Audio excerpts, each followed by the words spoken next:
Will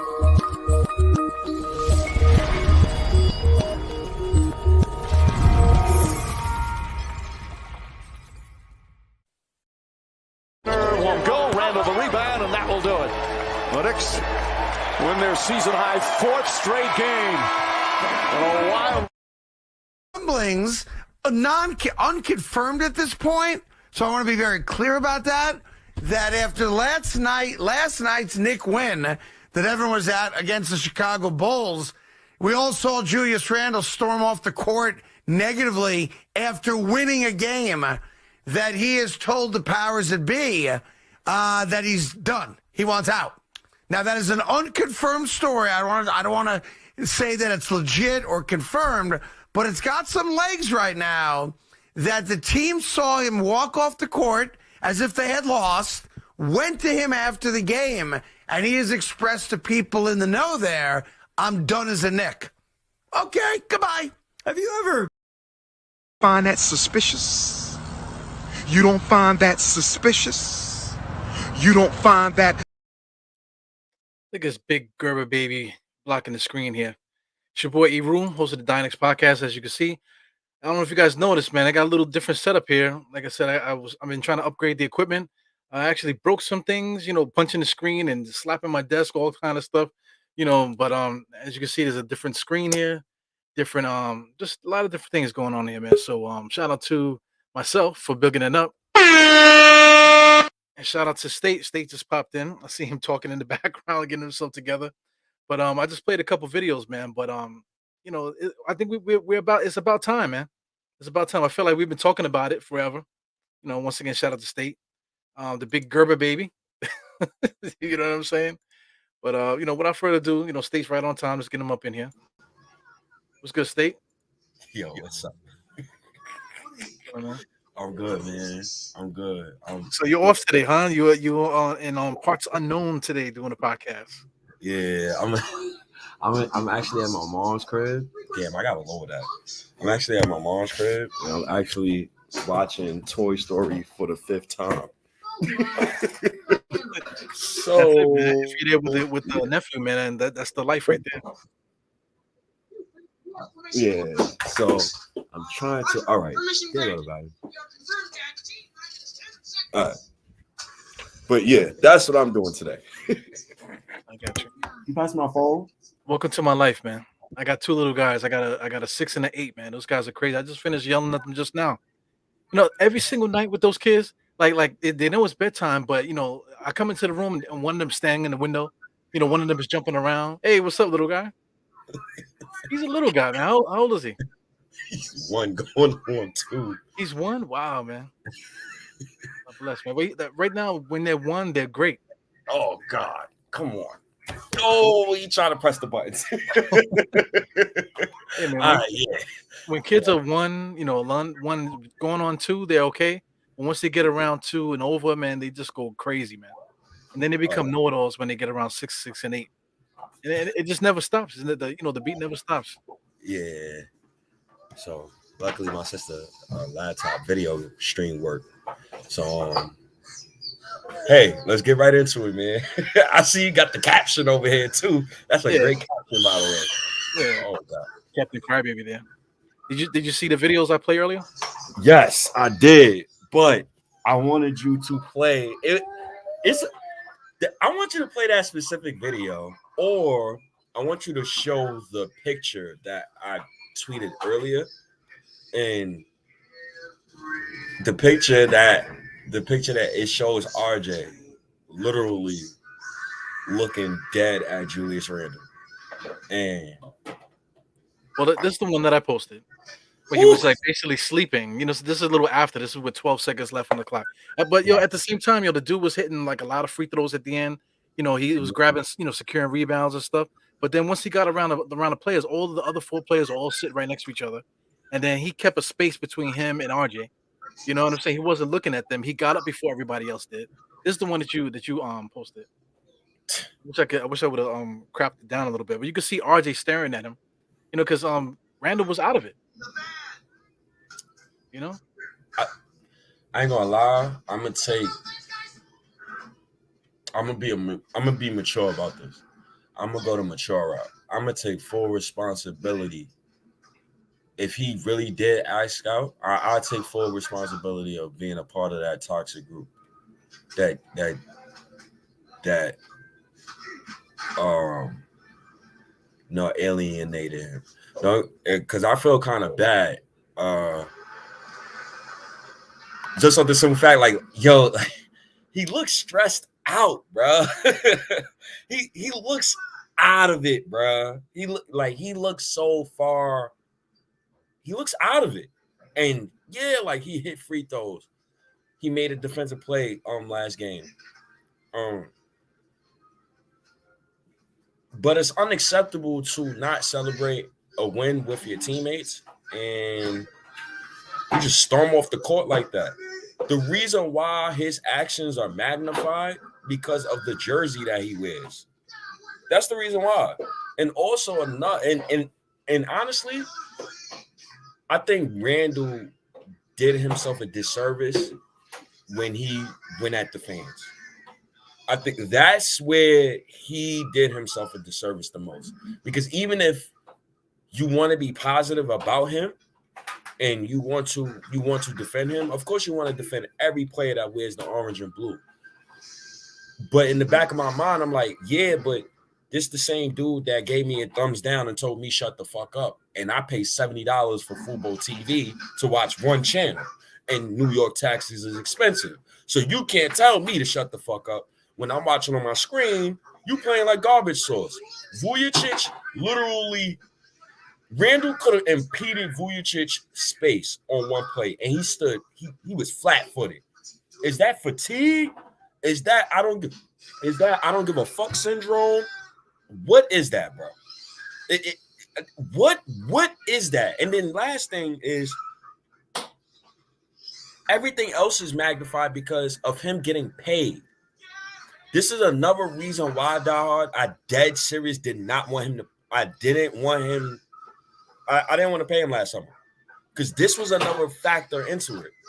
If you pay him and he doesn't live up to the pressure, how's that going to look? And then you got a dumbass coach who just never puts him in positions to succeed. So if I was Randle, either Tim's got to go, and you got to put me in a better offense or situation because only wins can cure the fan base. Only wins can. Or I would just axe out, and I would tell the Knicks to send me home, send me to Dallas, man, or send me to the West Coast. Man, Stay, you said a lot, man. But I mean, the dude is a crybaby. That's all I got. That's all I really have to say about the dude. Like for everything that goes wrong, like last year he was the darling. You know what I'm saying? It was like no fans in the stands, this and the other. He played his best basketball. He was an MVP candidate. He made the All-Star team. Everybody was cheering MVP and stuff like that. So now things are a little bit wacky this year. So of course the fans are gonna act accordingly for the same fans that were chanting MVP were the same ones that boo him this year. You know what I'm saying? But so you can't have it both ways. You can't just like bask in your glory and then get pissed off when guys are not cheering for you anymore. The only thing that fans ask for is for guys to play hard all the time. So I mean, like a lot of times guys get blown out of proportion.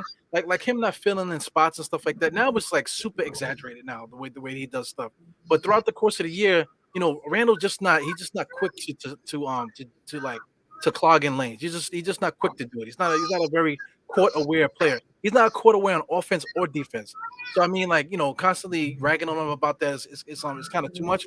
But at the same time, the guy's not improving at all. The last few games, like even though he's fighting for the rebounds, even though he's like fighting the refs and this, that, and the other, he just standing there watching guys go. There was one play where Sims was down low, but Sims left his man to go guard the perimeter, and then instead of just taking the spot over, he throws his hands and he's looking like, yo, where did you go? Why did you go out there? And then I think the Knicks called a timeout. And the thing what I don't like about Tom Thibodeau will curse out Sims for that, but he won't curse out Julius Randle for missing the defensive assignment. So I'm over it.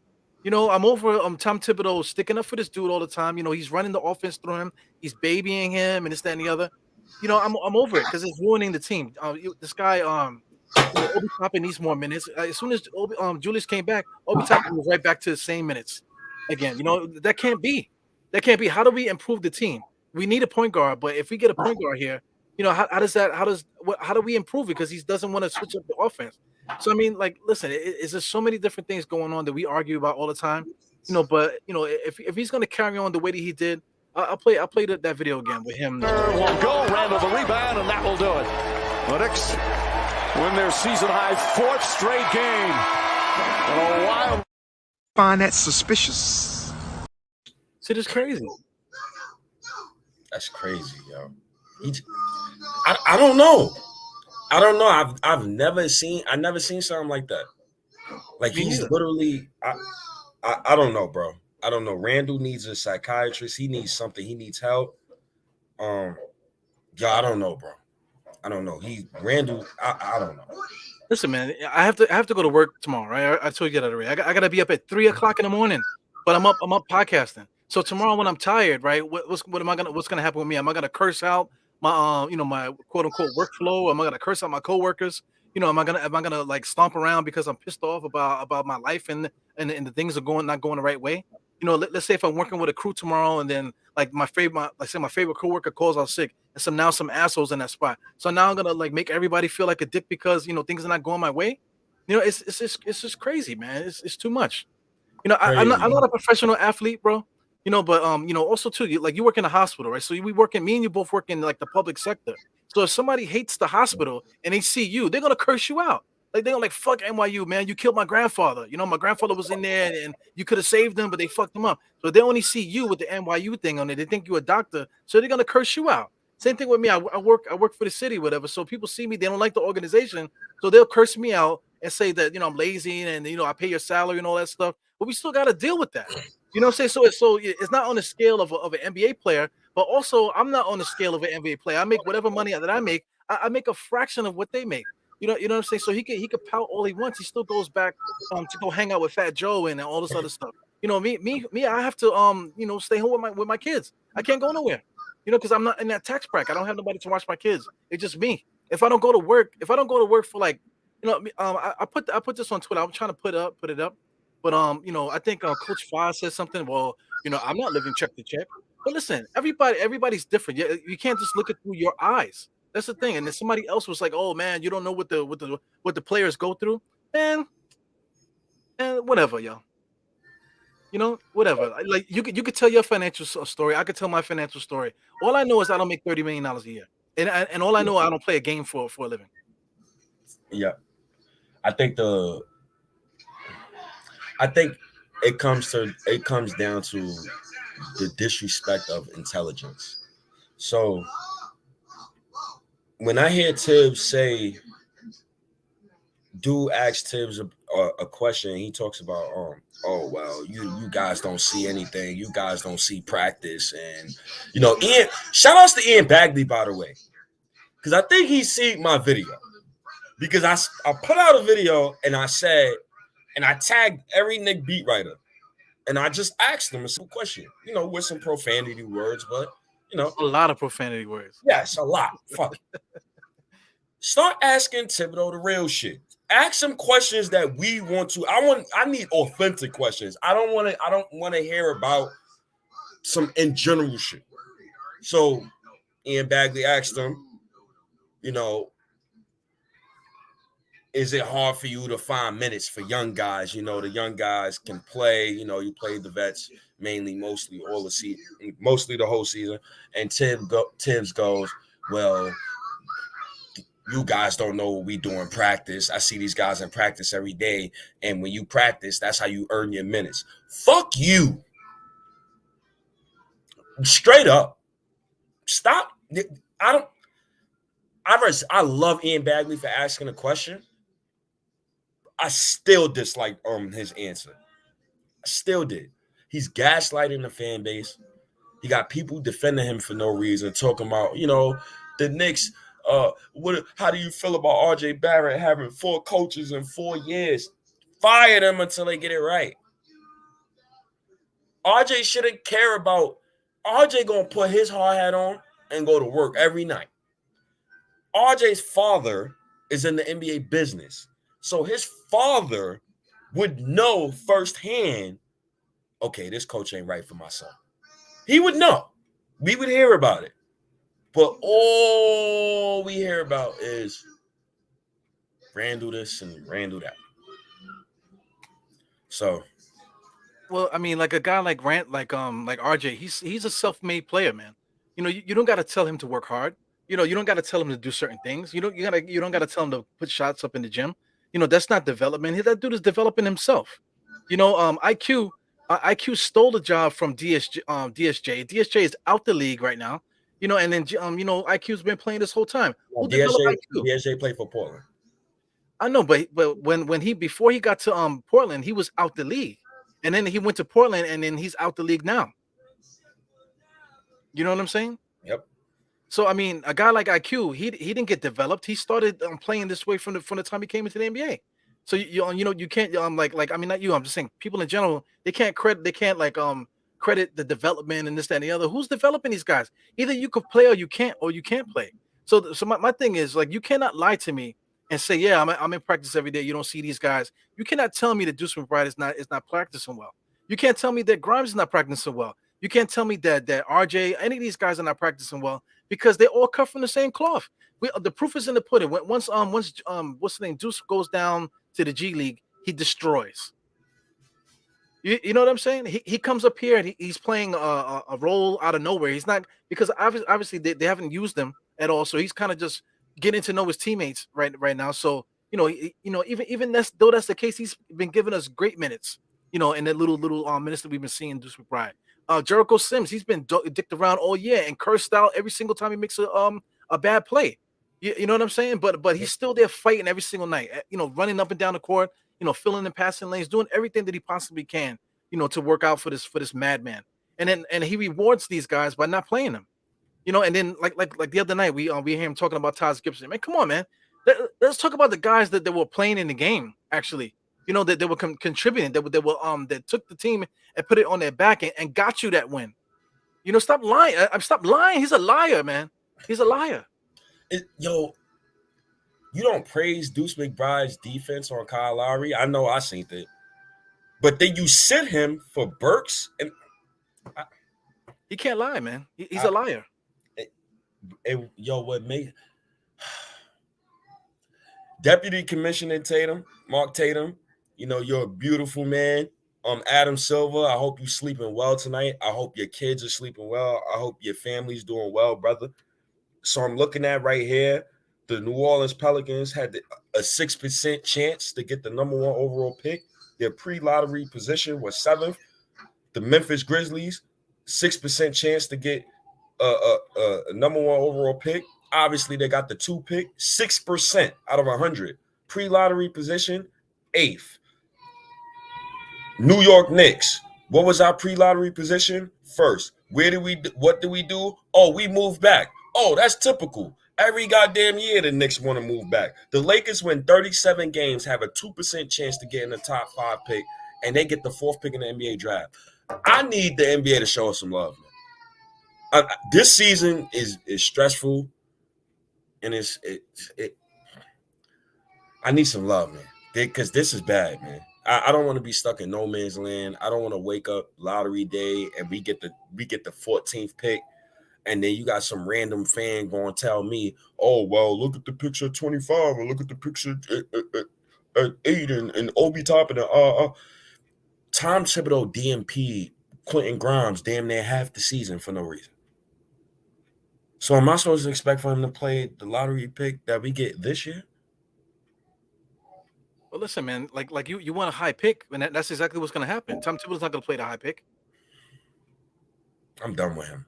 I'm done. It's like I don't know who I'm more done with, him or Julius Randle. I just don't know. Well, Julius Randle's already done. Like I'll play this again. This is like a clip that What? Shut the fuck up! I run shit here. He be like, shut the fuck up. I be quiet. But when he leave, I be talking again. Yeah, man, that's some funny shit that I put together. But he literally said everything that I voiced in there. He said I've run shit here. Look, fam, get the fuck out of here. All right. You know, say you want to go, then go. You know, it's not a big secret. Let's not make it dramatic. Nobody wants you here. You know, so then go. The problem I have though, man, is that like if we do trade Julius Randle, where is the trade? You know what I'm saying? Like you know, I've been thinking about it all day, running around today. But what are your thoughts on that, man? Because I mean, it's salary. We got to trade salary away to get salary back. So what are we doing here? She's screaming at him. A Julius Randle trade. Wow. Let me see if I could be realistic here and not try to be a homer or anything.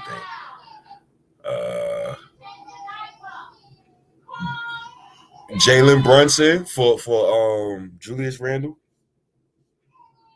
Yeah, I mean that's the thing that everybody keeps talking about. But Man, why would Dallas do that though? Because it got crybaby number 1 and crybaby number 2 there. Luka's the biggest crybaby in the whole league.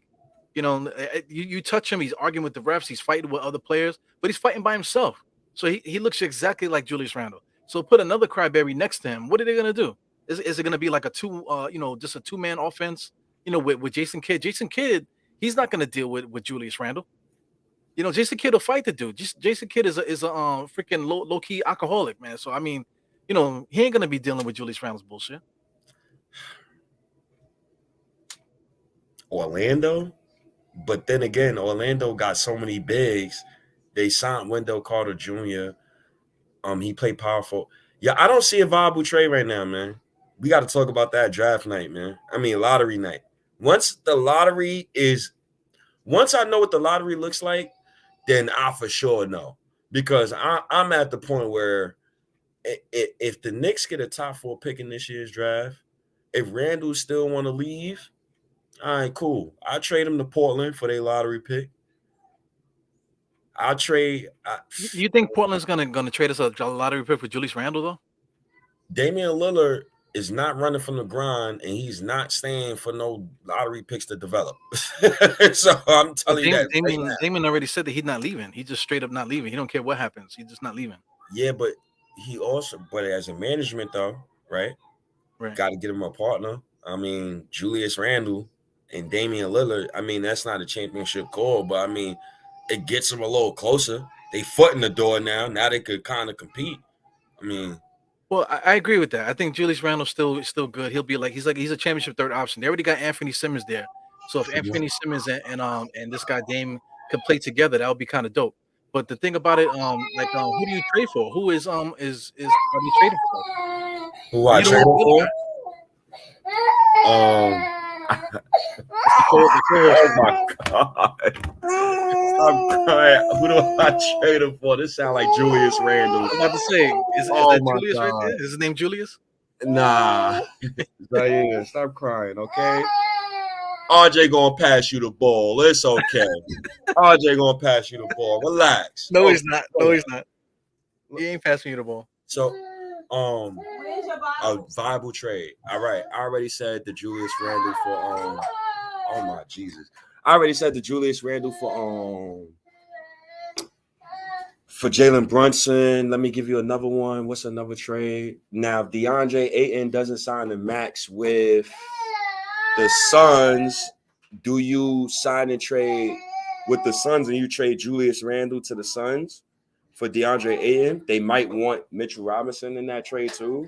So that's kind of like another one. I believe we spoke about that before. But it comes down to money though, bro. It does. I mean, you know, Julius Randle makes what, like 30?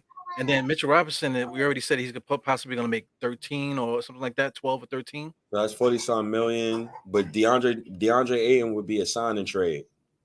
Right, but how much can he make? I think he want the max. I think from what I've seen, I think he want his 170 million. It's like 150 or 160 something plus incentives that like same thing like everybody's saying RJ should get, right? Yeah. Well, incentives. I'm thinking incentives. Yeah, it'd be 150 and incentives will go up to 181. But he's in the same boat as RJ Barrett. He never made a now you quiet. Thank you. He never made a all NBA team. He's never made an all-star team. So yeah, I think that's the most he could get. But it comes down to money as well. But I think the contracts that we got that the Knicks had signed from last season, they will be tradable now though. Because now all those contracts is 1-year deals. Right. But still, man, like if you're gonna trade Julius to the Suns, which it can make sense because they didn't like Aiton over there. You know, they don't want a tall big man to clog up the paint. They wouldn't mind Julius though, because Julius can play the perimeter a little bit. And also too, Julius is not going to be the first option. He's going to be the third option over there, possibly fourth option with the other Bridges dude over there, man. So you know, it kind of works over there. You know, so I mean, getting Julius and Mitch at the same time will actually be ideal for them. You know, I think that would make them better. How else can they get better? But You know? so let me throw something at you. Now here's I'm playing devil's advocate here. Why the hell do I need Julius Randle when I have Cam Johnson and Mikal Bridges?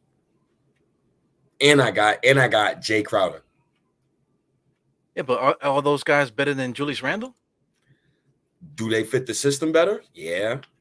But if you trade for Julius Randle, you got to try to keep some of those guys, you know, so that those guys will still be on the team if you trade, because you're talking about trading Aiden and you're still going to keep the other guys, you know, so you know that still makes sense for their team. Those guys are not going anywhere. They're more than likely going to still be there. Yeah, but but here's my thing. I don't want a big, bro. I think Julius Randle didn't drink the point forward thing, the whole give me a big man. I want wings. That's what I want. I want wings. I love wings. We'll check it. We got Cam Reddish, we got RJ, and we got Obi. You know, so those are all the what do you call like, you know, all the wings that you need there, really. You know, Cam, you hope that Cam gets better. You hope that Obi gets better. RJ should get a little bit better. If we get Aiden in there, Aiden is the, you know, the lone post up guy surrounding those guys. So that kind of makes sense. Obi should be playing the 3, the 4, and the 5, depending on the situation. So I could see why you can say he's a wing. I view him as a big. It's crazy because Obi plays like a power forward and Julius Randle likes to play like a small forward. That's mind-boggling. But we talked about it yesterday too. This guy, you know, Obi Toppin is about the same size as freaking Zach LaVine. You know, he has no strength to him. You know, so if you're gonna play guys that don't have no power to them, like Obi don't have no power. He's an effort guy, yes. He's not a power guy. You know, if you put Cam next to him, that's a finesse dude. Then you got RJ, you know, and then you got who's the next guy that I said? Well, just those three, and then you add you know, Ayton, that gives you the power on the inside. Because you're not gonna ask Obi Toppin to post up inside. It depends on who is he matched up with. I would gladly ask Obi to post up. Shit, Obi been calling for post ups too. I guess his confidence is getting. Well, who's he posting up? Who do you trust Obi Toppin to post up? Based off of what you see from him. Anybody. I trust him to post up because I trust him to make the proper decision to pass the goddamn ball when needed. For example, when Mitchell Robinson had got the ball in the middle of the key. He passed it out. Hockey pass, 3. I forgot who he passed it out. So I think it was to Quickly. And then I think it was Quickly to Burks. Right. Whatever the case may be, I remember a play where Mitch was in the middle of the floor. Literally, he looks one way, he looks the other way, he passes it back to the first option that he looked at. And this guy passes it for a hockey assist. What I'm getting at is I trust Obi into making the right decision. He hasn't made me cringe once when he has posted up this year. Now last season, last year was like a joke. I didn't understand why he was like why he's so that far behind, you know, in his growth. You know, I ain't gonna say the development word, just his growth. because he was averaging 20 something, giving you giving you everything, shooting from behind the three and everything, and then he shows up to the NBA and can't do anything. But I mean, listen, man, I don't trust Obi Toppin to post up anybody, man. He's made a couple good moves a couple times this year. Most of the time, Tom Thibodeau got him standing in the corner. If he gets an effort dunk or something like that is one thing. But I mean, he posted up Zach LaVine, and I mean, Zach LaVine was bodying him, man. So I mean, like on the flip side, let's say if we make this trade with Phoenix and Julius Randle is on Phoenix, who is Obi Toppin guarding? Is Obi Toppin gonna post up Julius Randle? You know, I don't know, man. I trust Obi on defense. Obi has gotten better on defense. I know I trust Obi on defense too, but I'm talking about Obi Toppin posting up Julius Randle, man. Or Obi Toppin posting up a Crowder. He can't. I don't trust him doing that. I'm not worried about that. Me personally, I'm not worried about that. And plus, today's game ain't no post up game anyway. Who post up anymore? Man, the Knicks do. Man. The Knicks do. How do you use? No, listen. Deontay Ayton is a post up guy. That's what I'm trying to say. Because if you're saying that nobody posts up anymore, then Obi Toppin is a wing. They post up in sets. Like when you watch the Timberwolves, they'll post Cat up, right? But he won't be deep in the post. He'll be in the high post. And then once he set his big caboose around, everybody's moving around him. It's just everything is just so many actions going around him. That's on Thibodeau too, man. That's on Thibodeau too, man. Listen, Karl Anthony Towns is probably he literally is probably like the best shooting big man ever. He said it out his own mouth, but if you look at the stats for his career and he won a 3-point shooting contest, I mean, come on. And then aside from that, his post game is elite. He's an elite post player. So you can't compare Obi Toppin to the elite player like Karl Anthony Towns. Who a better post up player, Cat, Embiid or prime Boogie Cousins? Well, I mean, they all three different kind of players. Like you said, Karl Anthony Towns is mostly in the high post. This guy Embiid, he could play high post, he could play low post, and DeMarcus Cousins in his prime, he was a fucking beast. He could do it all. DeMarcus Cousins was a beast, man. Even now he's kicking ass in Denver and playing some little minutes. I don't even know why he's over there. But I don't know. Didn't we say we should get DeMarcus Cousins? Oh yeah, because the locker room, Julius Randle. Oh my God! Imagine Randle with Cousins in the I'm glad we didn't get Cousins. Thank God. I mean, listen, you can see the screen, right? This is fans post, so we could actually make a trade here. So this is Phoenix and the Knicks. Is there a trade here that you see? If you could see the money and stuff like that. Because basically DeAndre is gonna be making 31, so I guess we could use that as a template. So what do you think about DeAndre Ayton for Julius Randle? Damn. Would you do that? Chris Paul played with Nerlens Noel. Let's gas him and take Nerlens and keep Mitch. Fuck. So you're gonna give him a corpse for Deontay Ayton? God. Julius Randle. Damn. Hey man, check out the numbers. Derrick Rose makes 14. That's somebody to be throwing a trade. But I mean, if you want to trade Julius Randle to Phoenix, all right, you got to put him there. Trade him to the Suns, right? All right, Deontay Ayton, trade him to the Knicks. All right, so that's basically what is that?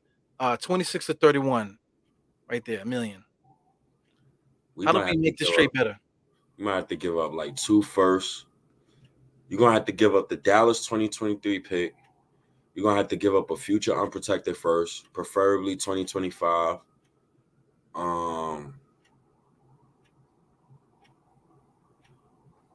Damn. Tough, yo. Because I don't want to. You gotta give up a kid. You might have to give up Mitch. You might really have to give up Mitch for that. Well, if we add Mitch to this, Mitch right now he's making what is he making? He's not making much. Where the fuck is Mitch Robinson at? I don't even think he's on here. They don't allow Mitch Robinson to be traded. don't see his name here. So he would be making. So if you sign a trade, those two, Mitch would probably be making the most he could get. So 15 million plus Julius Randle's contract. Right. So 15 plus 26 is what? That's 30, 40, 41 million. Like 41, 42, depending on what's the extra millions for on Julius Randle's contract. You said it was 27 million? Well, right now it's at 26 million 26. for Julius. That's like what, 42 million, Ayton. I know Chris Paul not going to trade none of his buddies, so damn, we're gonna have to take some back. Aaron Holiday? Nah, I'm good. Shamit? 9.5 mil. I'm good. We got Grimes, Reddish, Quickly, and all those boys. Give me Dario Saric. Okay, Dario Saric. I'm with that. So if we trade Julius and Mitch for Aiden and Dario Saric, is that good for you? To me, I'm good with that. Without throwing draft picks and nothing in there. That's not the value that I want to give up when it comes to trading for Julius Randle, but I'll do it. But that's not the value that I want, honestly. Yo, DeAndre Ayton is giving you 17 points per game, 10 rebounds, 1.4 assists. He's still giving you like 1 point something blocks too. So how is that not good value for Julius Randle? Because I don't believe in today's NBA that a center should be one of the highest paid people on your team if that center is not offensively dynamic, like Karl Anthony Towns or Embiid. And then on top of the fact that somebody threw this at me earlier. Imagine having RJ and DeAndre Ayton on his team, and both those guys are on max deals. You gotta give me some dogs, man. Because I don't want those boys to end up like Randle, man. But listen, Julius Randle, is a fucking crybaby, bro. You know what I'm saying? So, trading him and Mitchell Robinson is another guy that's aloof. If we trade both of those two guys and get DeAndre Ayton and Dario Saric, whatever, this dude's Saric, he's not the best player, but he'll be good right behind Obi Toppin in the depth chart, man. Obi Toppin's got to start. Cam Reddish at the moment, RJ, Deontay Ayton, and then figure out some kind of way to get a point guard, or maybe just elevate quickly to that point guard spot. I mean, that's a decent young team there. Yeah, I wish I had my laptop, man. Jeremiah McIver, he throwing some like what McIver said. He's like, we as fans say that now about Randle is not important, but tell me who's gonna come here and that's gonna give us 20 and 10. What I need fans like you to understand, brother, is that's Geraldine. That's a female. Geraldine. Oh, I'm sorry, man. I was about to curse you Look out. at the voice change and shit. He was about to go nuts. I was about to curse her out some good. Damn. Go ahead. Right, I agree with her, but go ahead. Let me go the diplomatic way, right? Not every 2010 is the same, man. His 20 and 10 is disgusting because it is in a role that is not suited for him. On a championship team, he would not be averaging 20 and 10. He would be giving you 15 and 9, 14 and 8. But your team will be winning. You'll be winning a lot of goddamn games because you're not depending on him to be the focal point. So he can average 20 and 10 all he want. Yeah, but he did it, what? Damn near past 5 years. How much winning has he done in those past 5 years while averaging that 20 and 10? The one season that he won in is a season that I made a hoodie out of. So, almighty fourth seed, if you're going to count that season, by all means, you can count it. But every 2010, not every 2010 is the same, man. It's not. But he could still get 20 and 10, regardless. Regardless if he's playing on a bad team or not, he's going to give you close to 20 and 10. You said 14 and 8, whatever, this, that, and the other. Okay, but if you're going to trade it, then that's an even trade for Deontay Ayton. because you just pissed on DeAndre Ayton saying he's not good enough either. You know, so No, if he's I'm not good saying enough, then this is a clean trade. no. Let me put some context behind that. I'm not interested in a big really being one of my focal points. That's what I'm really getting at. Like I'm not today's NBA is a wings league, right? So since it's a wings league, I get terrified of bigs right now in today's NBA. Yes, he's giving us 17 and 10. Yes, Randall's giving us a 20 and 10. But listen, I do the deal. It's not a bad deal. But hey, if it happens, it happens. Phoenix, you've been winning without DeAndre Ayton. If you don't want to give DeAndre Ayton his money, if Phoenix lose before the Western Conference Finals, I believe that they will not give him the max. And then we could go from there. We can see what's up. I mean, put Randall in a winning situation. DeAndre Ayton, he gets a fresh new start. Now we have a center, a dynamic center we can actually throw the ball down low to, and he'll get us a bucket. I'm praying to God that he'll shoot threes. Well, I've seen him shoot threes before, but I know he got a midi. And let's go. That's a good trade.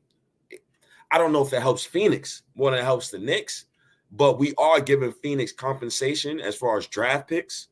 So hey, y'all don't want to give him the max? I mean,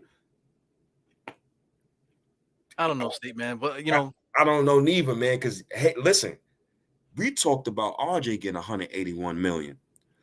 Can you imagine if we got RJ and DeAndre in both on max contracts on this? They better fucking win next year. I'm gonna be scared to get on a podcast with you, and we get smoked. Well, State, like when you talk about max contracts, guys, you know, we already paid Julius Randle, so I mean, like guys want to max out RJ already, and they want to max out Mitch, and then like you was just telling me the other day that you want to max out Sims too. So I was like, when the hell did we start winning? When did we develop? When did we like put a team together to try to win? When did we try to win? So, question: you should try to win next season, but it's called following a model. Knicks don't never follow a model. So I look at a team like the Grizzlies, and the Grizzlies, they got multiple young players, right? The Grizzlies is starting multiple young players. They play all their second round picks. They play these guys meaningful minutes. They got savvy vets. Like, what's the boy name? Slow Mo. What's his real name though? I like his game genuinely, yo. Who's that? Slow Mo. What's his name on the Grizzlies, man? I know somebody know in the chat. Damn, what's his name? He a vet on the Grizzlies too. He a young vet. He used to play on the Spurs. The big ass forehead. Yeah, he used to play on the Spurs. Damn, yo, what's his name? Yeah, the freaking Jared Jeffries looking. Kyle Anderson. Thank you, young Simba. Thank you. Now, you get vets like Kyle Anderson. We got vets like Alec Burks. Same kind of player, though. You know, so I mean, no. You're gonna be respectful to Kyle Anderson. Kyle Anderson. Yeah, but you got to be respectful to Burks too. Burks is has done it for his career for a long time. You know, doing the same thing that Kyle Anderson is doing.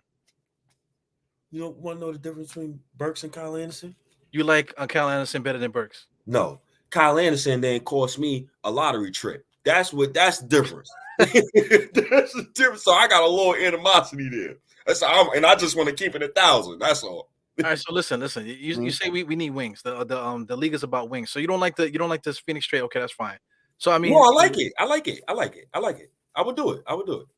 I just don't like the fact that I just don't like the fact of having Ayton and RJ on max contracts. That sounds wow. We better win some damn games. That's my only thing. Yeah, but I mean the same thing. Guys say, "Yo, pay Mitch. We need to pay Mitch," and then we already paid Julius, and if we pay RJ, then we look horrible. That is a horrible mix. It doesn't work.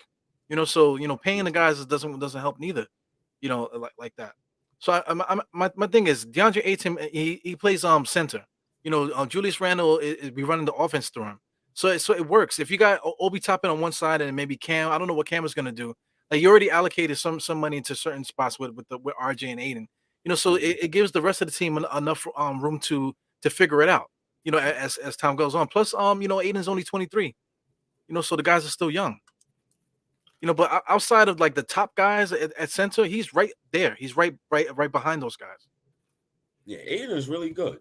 Aiden is really good. I listen, man. I don't know why Phoenix didn't pay him. If I know there's a state variant that's in Phoenix right now that is screaming at other Phoenix Suns fans saying, "Why the hell you didn't pay my boy?" So, I use your phone charger real quick. So, we'll see. Well, okay, so like you say like the league is wing dominated. So I mean, how do we use Julius Randle to flip and get a wing here? No, would you? I want to flip Julius Randle. So the correct thing to do is flip Julius Randle. The correct thing to do is flip. My fault, man. The lights is all off. But the correct thing to do is flip Julius Randle for a starting point guard. I think that's the most. That's the. So let's go there.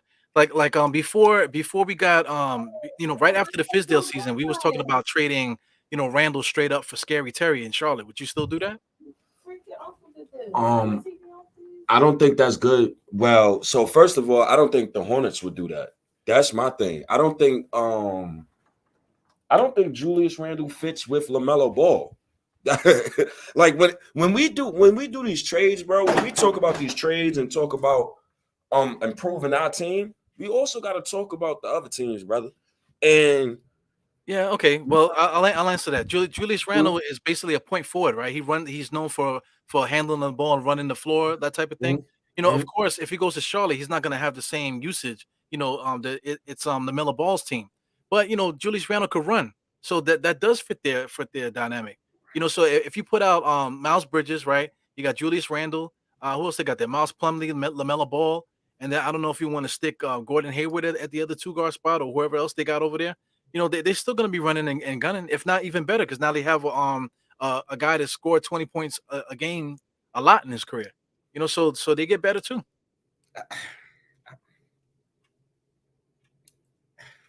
They're not gonna change their offense. They're still gonna be running and gunning.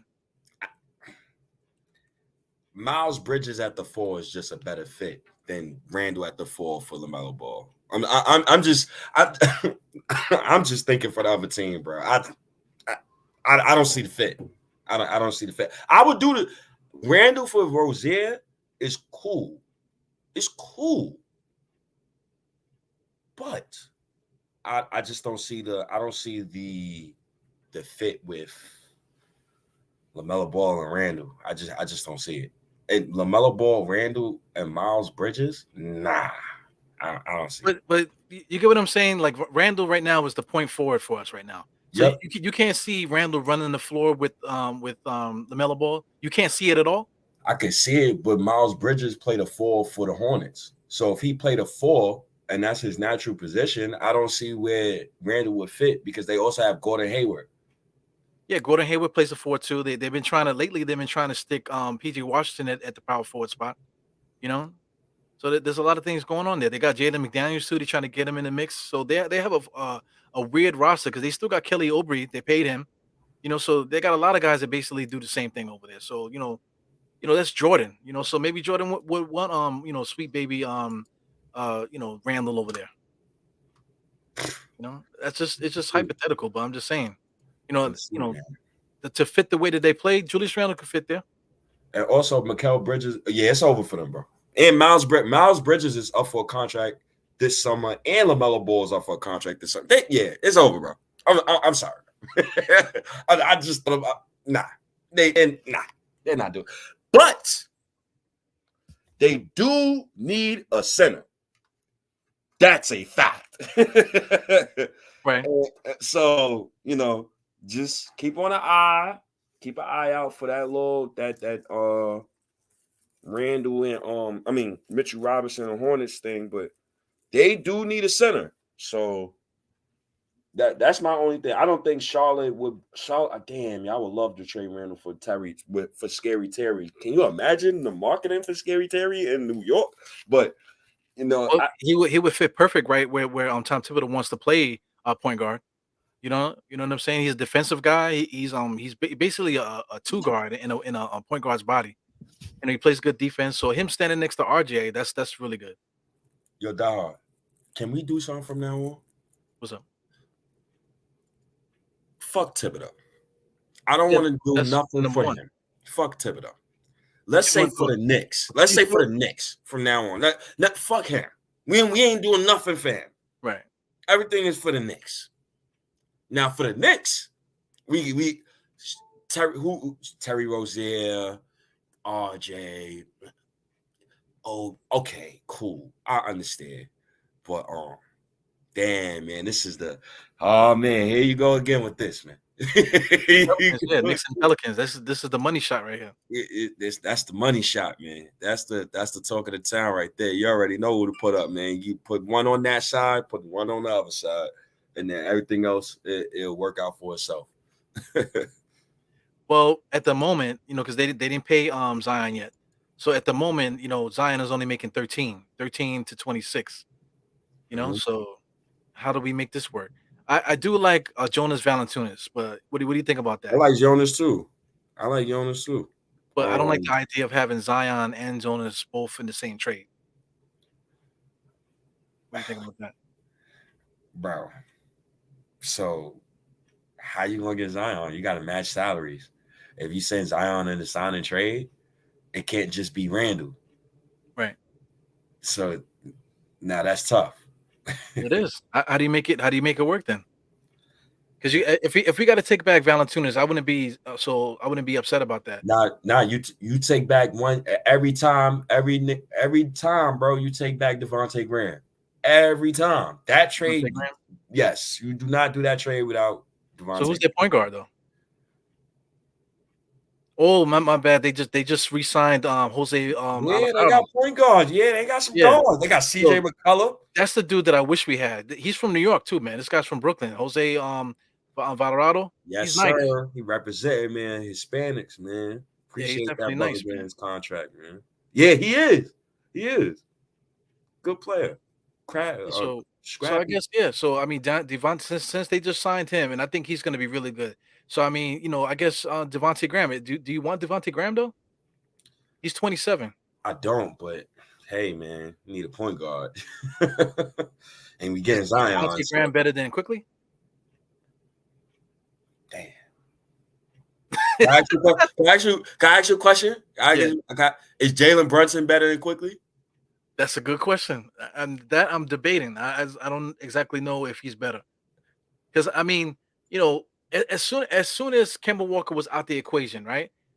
Quickly should have been the starting point guard right off the bat, but he decided to put Burks in there for whatever in his mind, because he tried to say analytics. He's trying to bring out the piece of paper and say, "Oh, okay, this is the reason why we chose him." But then they got rid of him and brought Walker back, and Walker scored 45.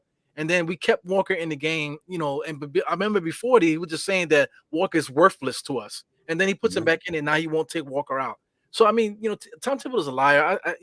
He's stressing me out because we can't have a good conversation with him, because no matter what smart shit that we come up with, he's still the coach. You know what I'm saying? So, I mean, getting Devontae Graham compared to Quickly, I just don't know. Because Quickly should have been, locked down our starting point guard as soon as our other guys went down. You know what I'm saying? So that annoys the fuck out of me. And then Deuce should have automatically been the backup point guard. And then we went and signed Archie, to be the third string point guard. So we got point guards. So we wasted a whole year messing around with Tom Thibodeau. Now that we're gonna have to think about trades and now the front office, what did they do? They're going to be looking at a guy like Devontae Graham, and then if we get him, now he's taking up 11.5 million. Now you're talking about like a same situation like a Nerlens Noel. Now Nerlens Noel sitting on the bench making all this money, and you like to say politics is undefeated in MSG. Devontae is making this money. Then now look at Quickly. It's going to be the same shit show. Yep. So I'm glad. Let's keep it on Quickly real quick, right? I want to first. First of all, I already apologized quickly, but I feel like me and you. I feel like we do a disservice to Emmanuel quickly when we talk about starting point guards. I think we got to. I think we got to put some respect on that man's name. Today's so me and you grew up with a different type of point guard, right? I grew up with the Andre Millers. Very few Baron Davises came out when I was growing up. Mike Bibby's and the Jason Kidds, the White Chocolates, the Eric Snows. It's so man with so many different type of point guards, but the main archetype was the Jason Kidds. You know, the Steve Nash, the guy who runs the offense, the guy who sets up everything. Your point guard was not being Gilbert Arenas. Like Gilbert Arenas would have been a superstar in today's NBA. You drop Gilbert Arenas, the hibachi in today's NBA, playing at point guard, they'd be one of the best point guards in the game. So I think Quickly could be really good. He shut me up.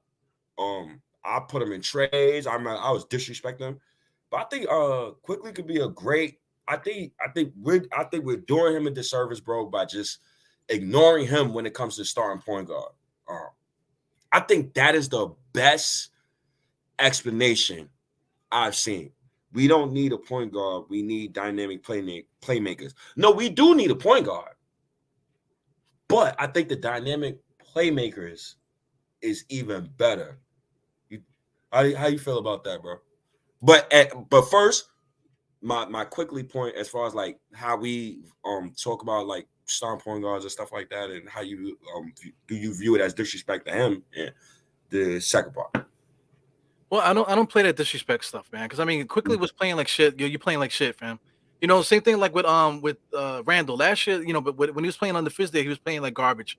You know, he was the Beyblade. You know, we was making fun of him, and then he became MVP, and then became shit again. So you got to call it the way it is. In the beginning of the year, RJ was playing like shit, so it is what it is. You know, now he's playing better. Okay, even better. You know, but now you know next year it'll be something else. You know, it depends. You're only as good in basketball as your last play. You know, as your last thing.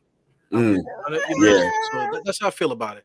And as far as point guards, there's been so many point guards throughout the league. You want to talk about like Nick Van Exel, you want to talk about Ross Strickland, Tim Hardaway Jr., not Tim Hardaway Jr., Tim Hardaway Sr., you know, Yeah. Mark Price. There's been so many point guards, all different flavors. Kevin Johnson, Stephon Marbury. You could just go down the line. Brandon, you know, Brandon, everybody. There's so many different Brandons out there, but you know, there's been point guards out there.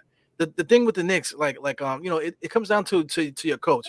Your coach wants to play a certain way, then you have to get a point guard that matches that style of play. Same thing with every other position. You gotta if you're gonna stick with the coach, you're not trading him. You gotta like at least try to appease the coach a little bit. Now, aside from saying all of that, Emmanuel Quickly is the guy. You know, Emmanuel Quickly is the guy. The way that I could put videos on now just highlights of Quickly, dribble handoffs and make Quickly stand on the island. That's Quickly's game, and that's exactly what Tom Thibodeau wants. Is putting his point guards and his playmakers on an island by themselves with no help. And that like I said, that's Quickly's game. So why isn't Quickly in that spot, man?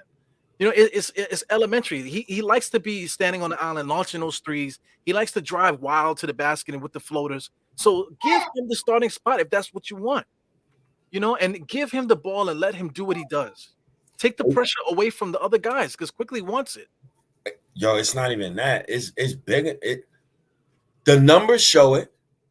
Eye tests show it. Quickly's a net positive with Julius Randle and RJ Barrett. You also do Randle a disservice by starting Quickly. That's what's with Randle, man. To hell with the big crybaby Randle. Wow. To hell with that dude, man. Because done. You done. You sound like me, dog. Listen, man. That whole cursing out with him cursing out the guard and telling everybody S the F up, you know, and then just to him pouting and stuff like that, and all throwing the thumbs down and all this other stuff. Like, come on, man, get out of here. He's corny. You're corny, bro. You know, like we're here for you. You know, Knicks fans are gonna boo you when you do bad. They're gonna cheer when you do good. That's just the way it is. It's always been that way ever since Walt Frazier and the captain was here back in the 60s. You know, it's always been that way when you come to New York. You know, so it is what it is. So I mean, this guy wants to act like this thing. Yo, get out of here, fam. You know, get out of here. Because I mean, there is a way for us to win We're not gonna win with this guy being a crybaby like this. If you want to go so bad, then go. Goodbye. We already have your replacement on the roster. And we already traded you for Aiden. Me and you just traded him for Aiden, and we got his backup already with Dario Saric. So he's gone already in my head. He's gone. I think that feeling is sinking my brain about probably like a week from now. The only reason why it's crazy because I'm being positive right now about it because it's weird. It's mad weird, right?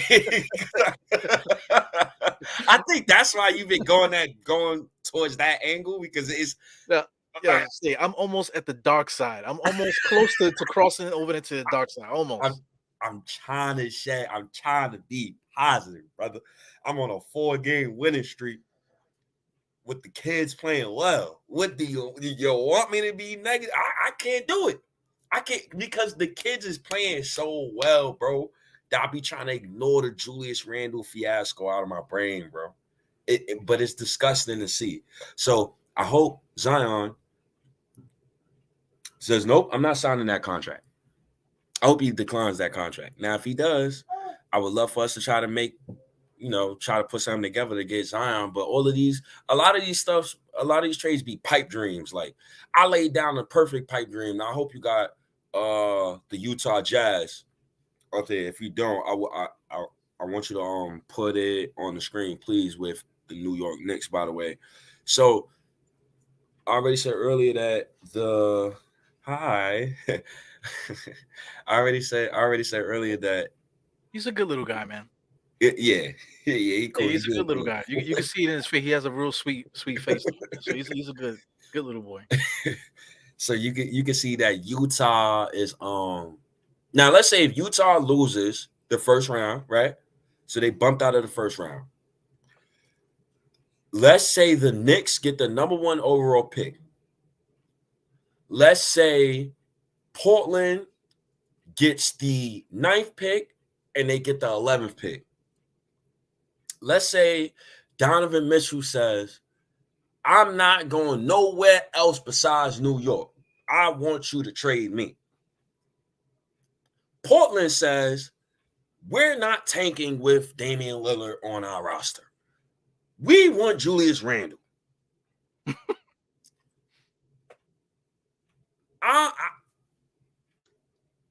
That's a lot of ifs there, though, man. You put a lot of ifs on that joint. But all of those ifs coincides with the NBA lottery, bro. And it coincides with the Jazz losing. Now, if the Jazz lose first round and the Knicks get the number 1 overall pick, I don't expect for that number 1 overall pick to come through them doors, bro. I really don't. But at the same time, I know I seen a Damian Lillard interview with, I forgot who it was. God damn it. But he was basically talking about how he wanted to stay in Portland. He wanted to win the championship in Portland, this, that, and the third. So, how would you go about that if you hear that? Hey, you know my number 1 rule, dog. You know my number 1 rule. I don't know. You got mad rules and stuff going on, man. It's only 1 rule. RJ Barrett not for sale. Now once we get past that, right, we can do business, right? Yeah, there's no way RJ Barrett, he has to stay if Donovan Mitchell's coming. But of course, would you give up the 1 pick and everything else to try to get Donovan Mitchell here if he says something like that? Would you just be like, man, Carmelo Anthony part 2 this? Man, but I mean, what pick are you talking about? You said we're going to get the number 1 overall pick? Yeah, in this year's draft. I don't know, man. If we get the number 1 overall pick in this year's draft, then I kind of want to keep it. But I thought this year's draft was a weak draft. I don't know. That kid from Gonzaga, the white kid from Gonzaga, I kind of like him. And then Jaden Ivey, I like him too. I do too. I like Palado, that Banchero kid. He's good too, man. There's some decent plays up top. He played like a small forward. That's what's really scary about him at 6'10", 250. Like that's terrifying the way he puts the ball on the floor. Yeah. But yo, dog, if Donovan Mitchell on the table, I'm trading that number 1 pick, bro. I'm trading that, bro. I'm not against it though. I would do it if he really want to get here. I would do it. But you trade if I'm giving you the first overall pick, then you got to slow your roll with everything else that you're asking for. I'm not going to give you much more than that. You already got if the Knicks come out with the number one, that shit sounds crazy. I'm manifesting it like Cam Reddish. I'm putting it in the air. I'm putting that energy out there. That's why I'm afraid of you. That's why I'm afraid of you. We're gonna talk about it though, man. So listen, we get the first overall pick, and we traded for Donovan Mitchell. I think that gives us ammunition to do it. So I mean, Jesus Christ. So I mean, the number 1 pick. Who else will we give away? Are we giving away?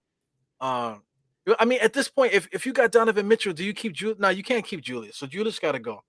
But does Julius go in this trade though? I don't know, because now I'm under the influence of you can't just let talent walk out the door. Right. You get what I'm saying? Like that. Now you could talk to me about keeping Randle, because now I'm like, wait, hold on. I got a 2010 guy. Got Donovan Mitchell. Oh shit, I got RJ Barrett. Oh shit, I need a point guard now. Oh, we cooking with some grease here. Well, if you got Donovan Mitchell and you got RJ Barrett, do you still run the offense through RJ and let Donovan Mitchell bring the ball up and do everything that he does? Because Donovan Mitchell is not a point guard, but he is the same size of a point guard, and he does a lot of ball handling and bringing the ball up. It's funny. Mike Conley is trash to me. Mike Conley's not. Yeah, Mike Conley dirt. I don't want him nowhere near my Knicks. It's funny. I was still. So Donovan Mitchell would be my number 1 option, and I think RJ would be like, all right, that's Donovan Mitchell. You be the number 1 option. Hold on, you take 20 shots tonight, my fault. But it don't change RJ's role though. I think RJ you can still be a facilitator, but Donovan's the man. Yes. And I think RJ would be a guy he would embrace. He would embrace him. And I think the new Nick, I would love Donovan to be a Nick, bro. Spider-Man? Don't let me we get Spider-Man and RJ on the same roster. I'm screaming championship every podcast. I'm screaming my boys winning the chip this season. But if we do that, let's say if we do that, we got Donovan Mitchell. Do you keep Fournier now? Just to have the shooter? To have the extra shooter on the roster? Grimes is untradeable in this deal. Right. You got to keep Deuce McBride too. Damn, do you give up Evan Fournier? Now that's tough. But you got to give up. We got to give up something though. The number 1 overall pick is nice, but we're gonna have to give some other extras, sprinkles onto this too. Gotta give up something. Damn, dog. Damn. Gun to my head.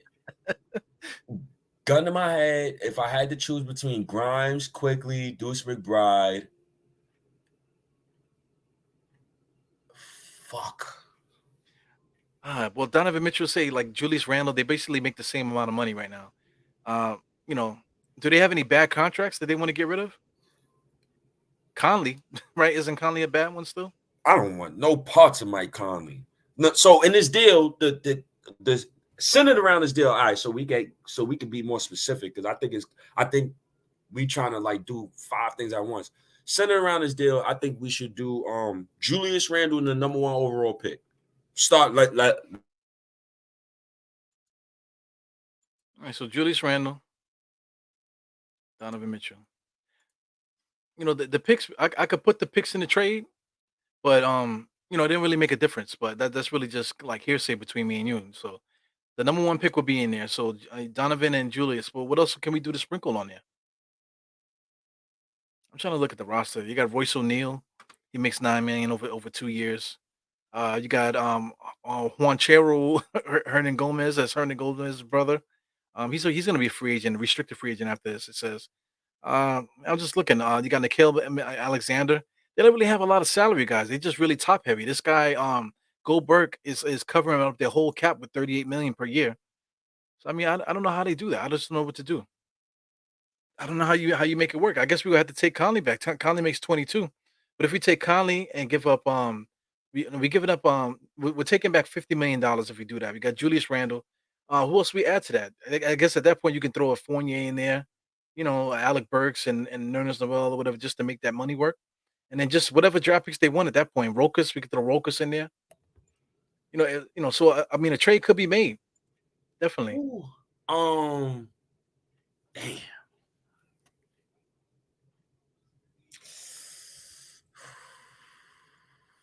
But that's the moneymaker right there, man. Scroll down. I would love to get back. See, I don't want another guard in this deal. You get what I'm saying? I don't want another log jam. Once I get Donovan Mitchell, I don't want another log jam. That's why I immediately said Rudy Gay. Like Rudy Gay is the first.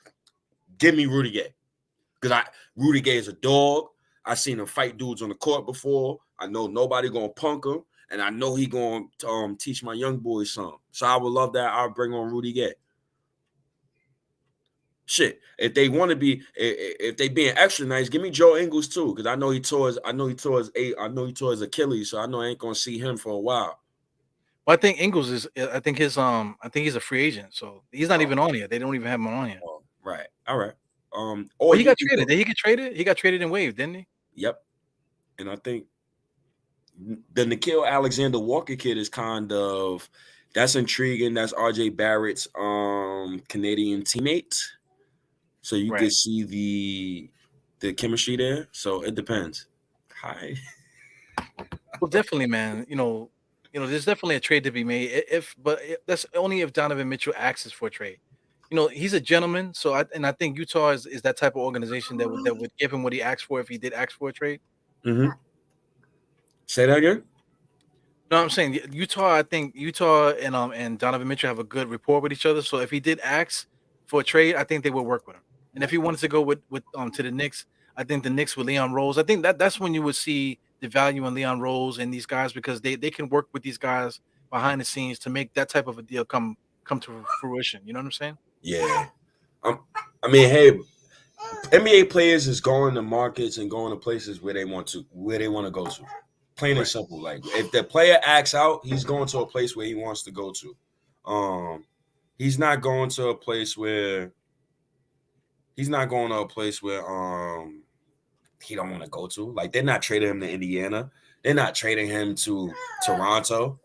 They're not doing what the Spurs did to Kawhi. The NBA players are going to where they want to go to. So if he wants out and he says, "Yo, I want New York," he's gonna get New York. Yeah. So I think they owe him that, man, because I mean he's really doing everything that he can there, and he's like really being a good soldier with Rudy Gay. There's supposed to be some kind of beef there between them.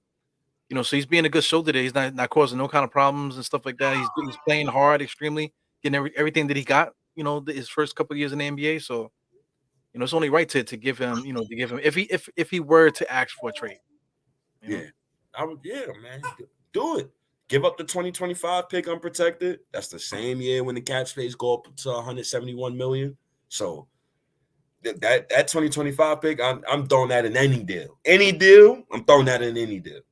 But if we get on Donovan Mitchell, we got to go hard. We got to go all out. It's not just get Donovan Mitchell. Okay, now let's play the kids or let's. No. At that point, now it's like we trading everybody, and we're gonna get the best talent here possible.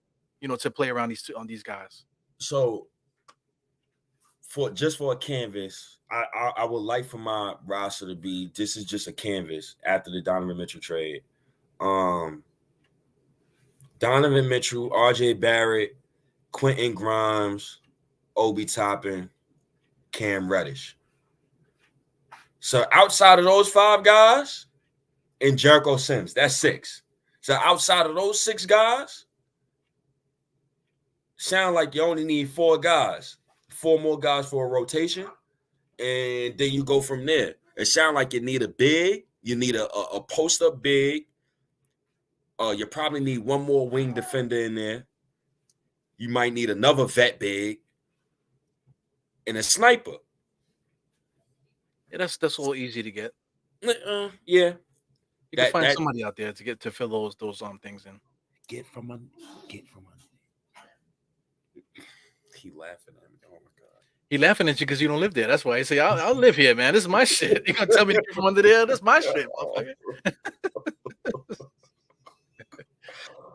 Yeah, man. So definitely that is definitely a huge pipe dream, man. Mm-hmm. I mean, if it's anything can happen.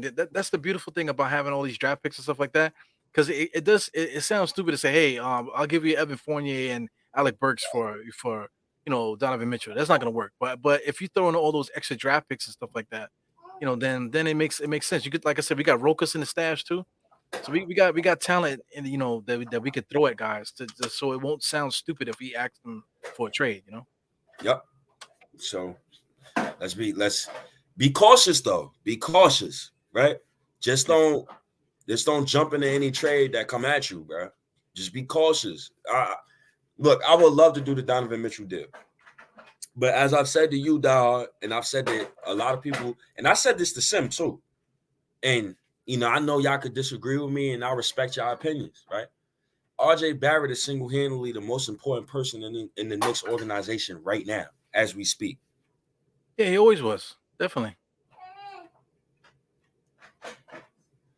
So, I mean, even if you're gonna trade, let's say if when guys were talking about trading for Donovan, not trading for Donovan Mitchell, trading RJ away, they weren't talking about trading him away for nothing.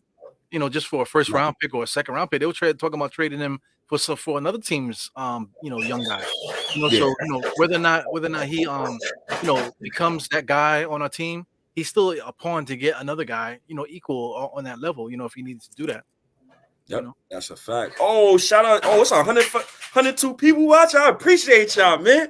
Get them likes up, man. Oh, 102 likes, man. I've been sneaking YouTube real quick. Well, listen, man, it's because of this dude. It's not even necessarily because of me and you. It's because of freaking Julius Randle, man.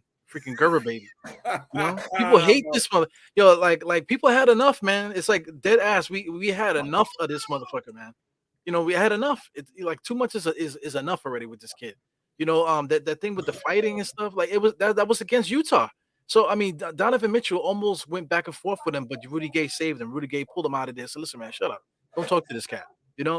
So that's another thing too. Utah sees it, So why would Utah want Julius Randle? So it's funny, man. It was crazy. Tibbs is the reason why we dislike that man. Randle, this is why NBA teams should never ask the player what said coach you want. Randle picked Thibodeau. You see how Thibodeau greaseballed you, brother? That'll teach you something in life, brother. Well, Tom Thibodeau is the biggest fraud in basketball history as far as a coach. Like what has he won? He's never won a championship, but Tom Thibodeau has the name as if he won 20 championships in his career. Like when you say Tom Thibodeau's a good coach. What has he won? Nah, I can't even remember like a playoff series that he's won. And then also too, one playoff series when Derrick Rose got hurt, Nate Robinson saved that motherfucker, and they didn't re-sign him back. After Nate Robinson saved them in that year, they did not sign Mitchell Robinson back. So I mean, the dude is a fraud, man. The dude is a fraud. He confuses front offices, into doing stupid shit, and then now you're stuck in a place where you got to fire the dude. So that's what I'm trying to say. Like we have to be very careful with this dude. I guess that's why Leon Rose and those guys didn't make no trades at the trade deadline. Because if you start trading guys that appease this monster in Tom Thibodeau, then you mess up everything. So these dudes are soft, man. It's soft. Yeah, this is why I am the way I am, because these dudes are soft, man. They're soft mentally. These dudes can't take criticism. You got company men on the internet defending everything. You got a dude right now on my Twitter right now. Oh, stop it. Don't at me. You sensitive. Wait. Did he say like this? He said, don't at me. What are you talking about, man? So, don't at me. You sensitive. You added me every time Alec Burks and Scotty Barnes had a stinker. Now, when I see a stat where it says Scotty Barnes is top 5 in every rookie stat, and I'm seeing all of this, now it's, don't at me before I get disrespectful. My DM's open and you live in New York, motherfucker, and I DM'd you already. Wholesome O. So this is what I mean by, right? Yeah, like, keep that same energy. Y'all dudes don't never keep the same energy, and it's annoying. It is very annoying. If you want to get on me about my takes, when I'm right, I'm going to rub it in. I've been rubbing it in the past few weeks. You see me on, and you've been letting me rock too. You say, this motherfucker stay going crazy again, man. This guy, I'm going to rub it in every day. Y'all disrespected my character. Y'all disrespected my podcast and my work. Y'all disrespected Diehard's work. Y'all call people 10 heads. Y'all disrespect people's intelligence. I'm rubbing it in every single time I get. Yo, people are saying Mighty Fourth Seed, man. You know, they'll say it and they'll quote it. Oh, they say company men too. I got the company men hoodie on the way. So they saying company men too. So it's weird, man. It's weird out there, definitely. But the weird shit, like with the company men stuff, like some of the podcasts and stuff, it's like it's mind boggling because this is YouTube. Like right now, I don't, how much I think I got like 1,600 subscribers. 1,600 subscribers. That seems like a lot, but some of these other guys, they got a huge amount of subscribers and stuff like that. So they instead of using their platform to keep it real amongst us, because at that point, some of these guys are, they're into the tens. Freaking Knicks Fan TV, I think they made 50,000 subscribers. Holy fuck! You know what I'm saying? Like at that point, if you're that high, that you basically are your own entity at that point. That's a fact. You know what I'm saying? Like if I had that many followers, you're making enough money off the YouTube alone, and still keeping your regular job and still doing whatever that you do to maintain yourself. You're kicking ass. You know what I'm saying? So to be a company man, when you're at those levels, I don't know, man. It just puts a bad taste in my mouth. Because I mean, you're looking. It's just showing everybody that you're looking just to be with them. You just want to be with everybody. So you're afraid to say a certain thing because you want to sit next to them. And so I get it. There's nothing wrong with that. You know what I'm saying? But it's just weird. Just to be. But for these guys, they were just like us. Regular dudes. To now, like they have followings now. So they just slip. It's just a little bit weird to me. I don't know. Very weird. Look, we both got a following. You know what my following is called, Diehard? On Twitter? They're called variants. You can't even agree with me no more, or you get called a variant. That's how bad it's gotten. And I be telling dudes like, yo, bro, you can't hate on me for people that ride with me and my takes because of the work I put in. I can't tell that next man to not support what I do. Yeah, if people are calling you variant and stuff like that, they got it from us. Because look at this, we've been putting Kang's on picture on our podcast for the longest time. We've been talking about Kang since before we started even doing all visuals together. So, you know what I'm saying? So anyway, it is what it is. It is what it is, man. I just want to win at the end of the day, man. We spoke about. Yeah, man, that's what it comes down to, man. However we get these W's, man, I just want to win. But the way I want to win is a way I've never seen before. Win through the kids. Win through your draft picks. Win through players who want to be here, like your draft picks. Players who cried when they got drafted, RJ Barrett, like your draft picks. Love Julius Randle. Love what he did for us last season. But it comes to a point where, I just want effort. I don't even care about box scores. I never cared about. I only cared about Obi Toppin's box scores because in the context of he was the most NBA ready prospect coming into the NBA, right? In that particular draft. So you got to give me some numbers, right? Randle, in the context of him, he put up his numbers already.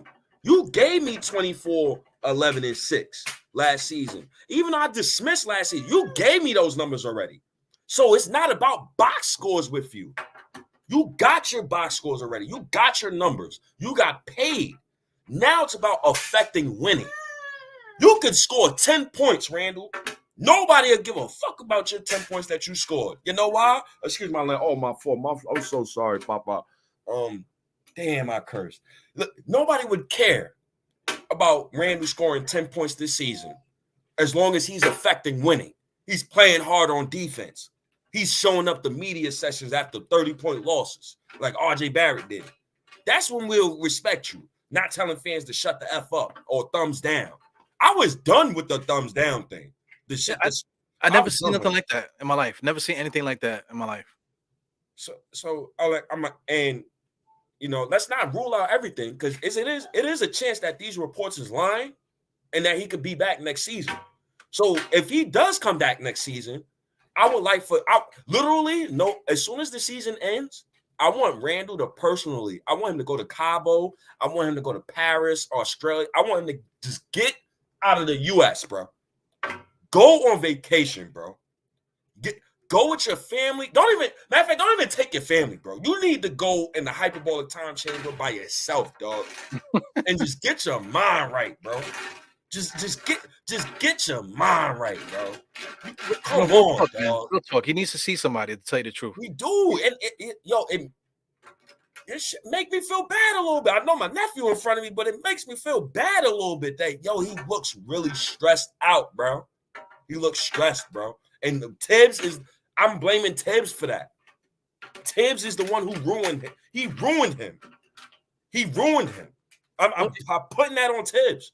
And he ruined him off the fact that you gave him too much responsibility, knowing damn well he didn't need all of that on his plate. So, yeah, man. I wish I had it queued up now to put it up here. But just if we could just show Knicks plays, just the way Tom Thibodeau's offense. Back here's another thing too. Shout out to Knicks Film School, right? When Knicks Film School first came out, they actually was doing Knicks Film School. You know what I'm saying? They used to play the film and they used to school us on the offense and stuff like that. They don't do that no more, which is bugged out.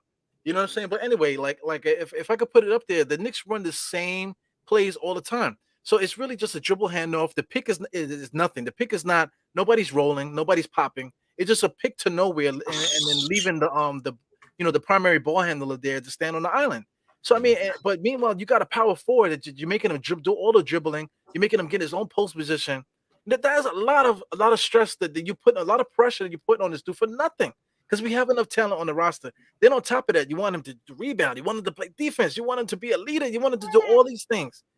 So it puts too much pressure on Julius Randle and no pressure on Tom Thibodeau. That I cannot deal with, man. When Julius Randle wasn't in the game, then it was RJ. RJ was the one that was in a hot seat now. Now you have to you're forcing him to be that guy, win me the game. That is not fair. That is Tom Thibodeau, man. Tom Thibodeau putting all the heat and all the pressure and injuring his players just for the sake of I'm trying to win the game. Or excuse me, I'm trying to win the game. You know what I'm saying? But meanwhile he's killing our players. Off the fact of, hey, just go win me a game. That's nuts, bro. Yo, and no disrespect to Randle, but in no disrespect to Randle, in no winning situation, you give Randle the ball for a last second shot. Who does that? Even if you're trying to, who does that, bro? In what world do you give him the last shot, bro? I would give a smart coach. Who was closing games last year for the Knicks? Yo, man, are you gonna punch me through the screen? I'm gonna say Alec Burks. How you not let him close, bro? How? You tell me how. How you tell me? You tell me you're using your brain. Tim don't use his brain. At the beginning of the year, our bench was playing better than our starters. So what did he decide to do? Let's pull some of our bench guys and make them starters. Now everybody's messed up now. He's a fraud. He's a fraud. There's nothing else we could say about that.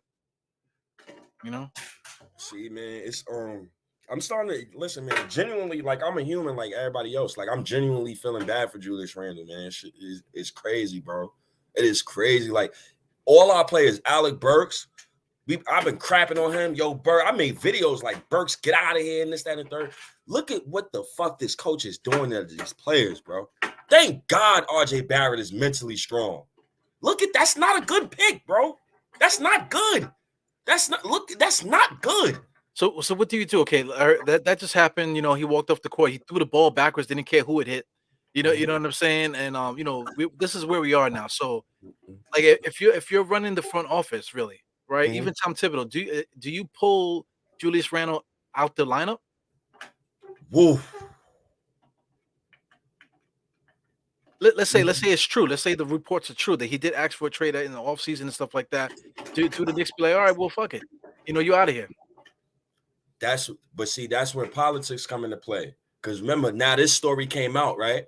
So if Randle doesn't play next game, I'm gonna automatically assume he literally axed out of the Knicks. Right. If he does not play next game and he's not hurt, I'm gonna assume he axed out. And that's not a good look. It's really not a good look. And one of the main things is like Randle signed up for this. He said he wanted it. He said he wanted the pressure. He said he wanted this what you wanted. This what you dude told on Knuckleheads. He told him, yo, T-Mac, yo, you don't know what it's like to play for New York, man. Wait till you get there. Yo, he told him, yo. Randle. Well, T-Mac said that, right? Yes. He said, yo, when I got to New York, I thought it was man. T-Mac didn't even play long, and he already knows, you know. It's funny too. The Knucklehead podcast is probably one of my favorites because of Q Rich and the other cat. I keep forgetting his name, but Q Rich was a Knick, and he literally was like, "Yo, man," like every time he talks about it, it wasn't happening with our team, bro. It wasn't happening, and then he just knew that what was happening, what they were doing behind the scenes and stuff, that it just wasn't happening on their club. So he knows more than anything how the city could be. But even then, we were losing at the time. I don't remember the fans being that pissed off at those guys. We just knew they were bad. We just like, fuck it. You know what I'm saying? So I put this. So I agree with you. Like Randle has been acting soft this year, this, that, and the third, right? So I just put out a tweet, and I'm dead not deleting the tweet. I just put out a tweet and I basically wrote, I feel horrible for Julius Randle because Tibbs bitch ass is the reason why we on Randle.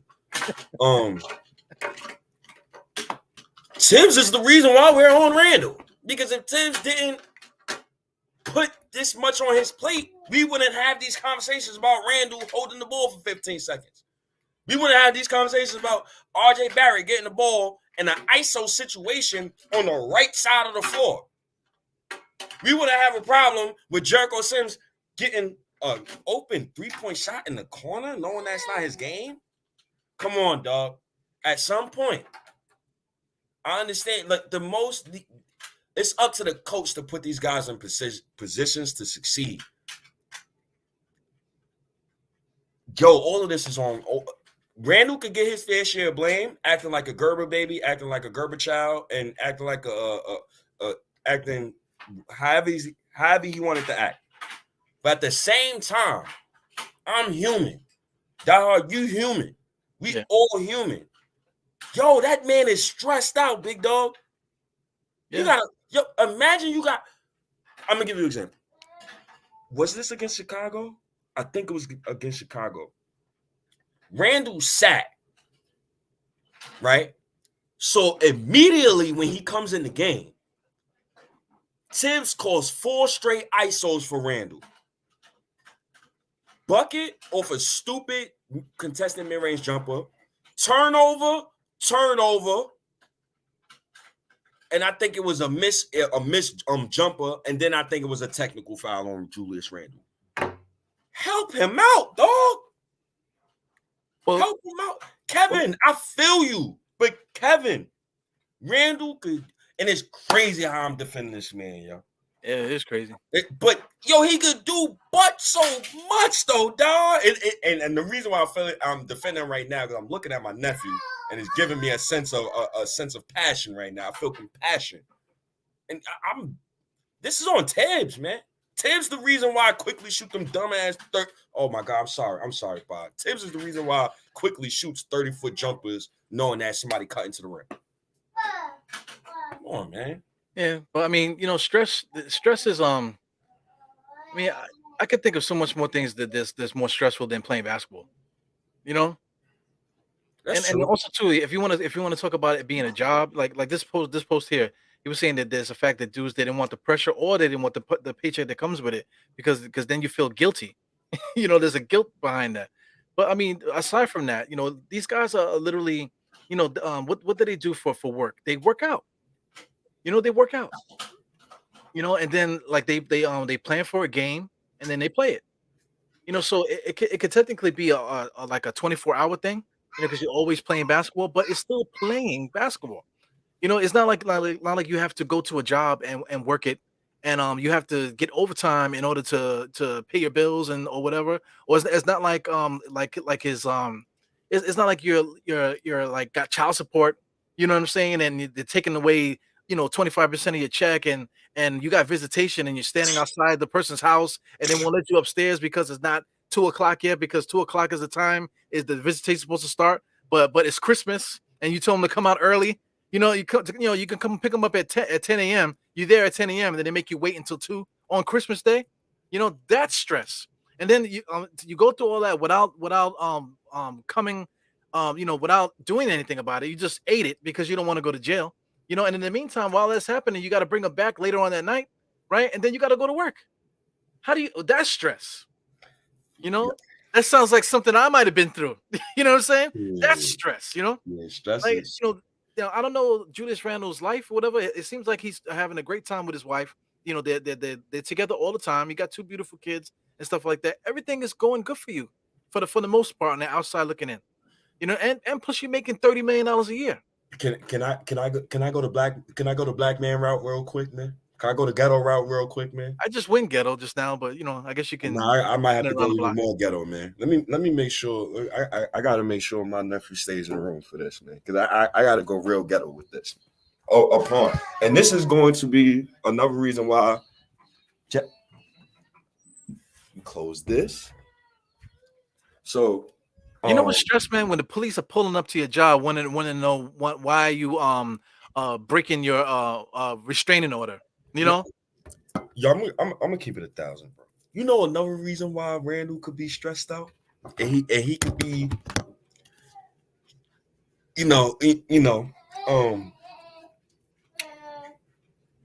So he had, I think he did the regular black man nonsense. Probably got caught up. Stuff was going on in the bread. Meanwhile, he's had a new kid. He's barely getting sleep. He got caught up. It's affecting his gameplay on the court. He's going at home getting barked on. So maybe that could be a part of it too. You know what Julius Randle could do? He could retire, and then he got $30 million in his pocket. See you. He gets just retire. Dog is done with it. Listen, chat. I tried to be positive. Dog is done with Randle, man. Yeah, if Julius Randle stressed that out to that point, retire. Or fake an injury like all these other players do. Fake an injury. Hey, my fucking dick is hurting, man. On my back. I mean, the baby's there. But I mean, my foot. I got a foot injury or something like that. So I'm gonna be out the rest of the year. Look what they did with SGA over there in OKC. OKC, they shut him down. He ain't hurt. Zion Williams ain't hurt. No, he's not hurt. The other dude, Kawhi Leonard, he ain't hurt. He ain't hurt. No, Kawhi coming back. And he's playing this season. Yo, you got a super chat. Mike K, what's up, my guy? That guy always show love on Twitter. Mike got it because he's a doctor. So you see how disrespectful that is. That's how people talk about it. Like, this guy is this, that, and the other, blah blah blah. But you got it. You got $30 million, fam. No, getting that real money. Getting that real money. Well, again. Don't get on the table. I tell you, he said that's his table. That ain't your table. He said, he gonna tell me not to get on my table. It's my table, fam. Thank you. Sit down. He about to tell you, get off my computer, fam, so I could watch my YouTubes. Oh man. Can you believe you have to give up 3 a.m. small dog and keep up the good work? Yep. I can't believe. Look, that's called working, man. That's stress. Yeah, that's stress. Going home to 117 million on your contract, that ain't stress. Not from a guy not from people who get it out the mud. So I can understand where you're coming from, dog. Excuse me, and I'm probably gonna do 12 hours tomorrow. Fuck it. Yeah, Julius Randle, man. The moral of that story is like nobody told me to make a podcast. You know, nobody told me to be up at 11 o'clock, but I should have been sleeping. You know, nobody told me that. Nobody told Julius Randle to have hoop dreams. You know, nobody told you to say, "Hey, I wanted to play in New York because I want the pressure." Nobody told him to do that. You know what I'm saying? So miss me with the bullshit. Oh man, I'm tried. I'm married and I got kids. I'm totally not paying them any mind because I'm here talking to you right now, and I got to go to work tomorrow. Shit, I tried, man. Sherman, I tried. I'm trying to see what's wrong with Randall. I'm trying to put the blame on Tibbs. I'm trying to he seems like a happy man when I drive and see him. I bet he does. Yo, any black man can hide pain. You know how many laughs I could give people per day and I could be really stressed out? That's our thing, brother. We know how to hide pain. But I can see his pain through his hair. The man hair ain't done. So I know something wrong. them curls got some stress on them things, boy. Brother, when a man don't get a haircut for as long as he did, something wrong. Some up. I don't know. Like you know, Sherman's going crazy. You know, he said, "Oh, you guys speculate. Randall and RJ are like brothers. They could be like brothers. They could be like they could be lovers. For all you know, I don't care. You know what I need them to do? I need them to play basketball better. You know. So I like exactly what I said. I sat in there. Mike Johnson. Me and him ain't going to get the ball. Wow.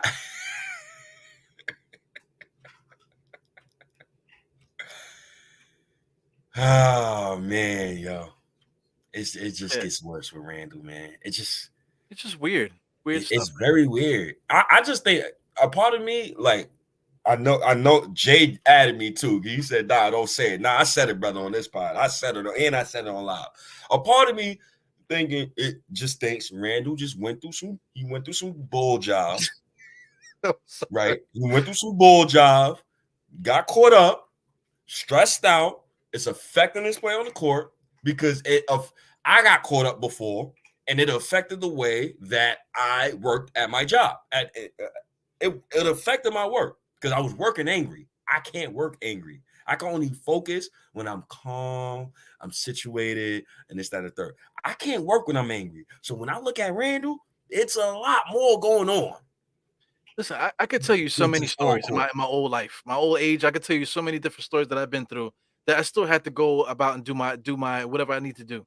You know, nothing I could do. Yeah, but I'm trying to defend him, man. I'm trying to listen, man. I'll tell you one thing. One of my best friends, right? One of my best friends, he got locked up on a gun charge. Like the story is so stupid. You know, if I tell you the whole story, he basically had to take the gun charge because they went out.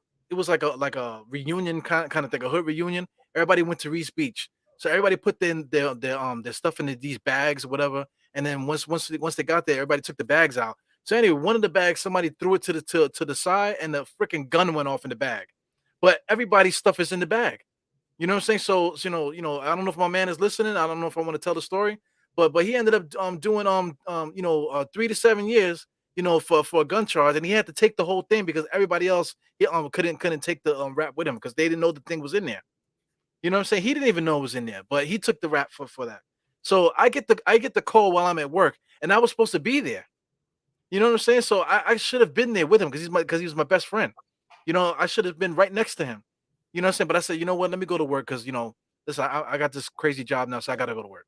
You know what I'm saying? So I went to work. So if I called out sick that day, I would have been standing right next to him, and I might be doing this podcast from the freaking from upstate somewhere. Right now. That's how quick things go. But do you know the stress that I had sitting at my job? I couldn't do nothing about it. I couldn't leave. I couldn't go to his family. I couldn't do anything about it. Couldn't go, see what's up. I couldn't do nothing. That's stress. Playing basketball ain't stress. Yeah, listen, man. Everybody has different struggles. Everybody has different stress. Everybody has different ways of dealing with their stress. It's just like if anything shows like Randall he's the best case study for future Knick free agents that wants to come to New York. Yo, you got to be mentally tough to play in New York, like mentally strong. Randle, regardless of what Tibbs put, the position that Tibbs put him in, he hasn't done his part. And he plays timid. He plays scary. I seen the game. I posted a game earlier. I retweeted, and it was the game Randle versus the Mavericks in the bubble. And no, it wasn't the bubble. It was in the last season. And Randle gave them 44, I think. But the shots he was taking, like he was getting catch, like he'll get the ball, catch and shoot. He's not dribbling once. He's letting it fly. Like it was no, like he wasn't thinking. He was just going. He was just going. Every shot, he was just going. Sober. We're never going to get that guy back. I think he's mentally cooked, and I just wish him nothing but the best. I just hope Leon Rose puts him in the best position for him and his family to succeed. And it's over. God bless him, man. God bless him. Listen, where's my jersey? My jersey's right here. Whose name is on that jersey? I don't give a fuck about Julius Randle, man. Go, whatever. But we'll find out the story later on when they do like the freaking behind the scenes and stuff. I say, yeah, man, it was rough during my time in New York. Like, whatever. Eventually that story is gonna be told. But up until then, I don't care. I don't have anybody's jerseys. I don't buy any of these guys' jerseys. Julius Randle. When KP was drafted, I got a friend of mine. He went and bought all different flavors of KP jerseys, but then they traded him. So now you got it like $500 worth of jerseys. That's not worth nothing now. You know what I'm saying? So I'm not ever gonna do that to myself, man. I love the Knicks and that's it. So whatever. We move on, man. Time moves on. No disrespect to KP, but I never felt like he was going to be the savior. I can't